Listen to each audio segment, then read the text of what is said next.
Toš direkt.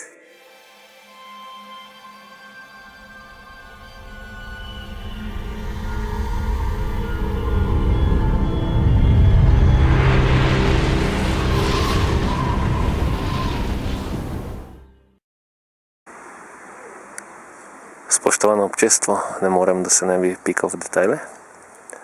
Tudi provokatorji moramo biti. Tukaj vidimo uradno vozilo akcijo Čistimo Slovenijo.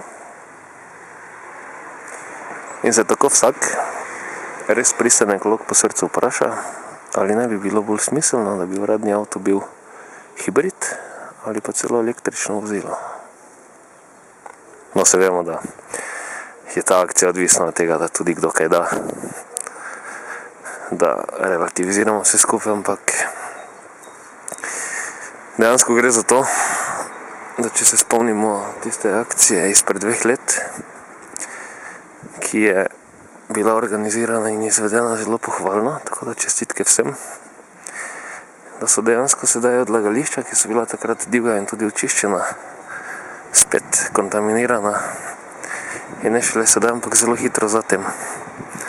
Tako da to ne mora biti zavedanje, kako pomembno je gojiti čistočo in ne, da se bojo vsake toliko časa našli prostovoljci, ki bojo potem čistili, premnogo ljudi pa bo kontaminiralo in nas onesnaževalo. Torej, potrebujemo ekologijo,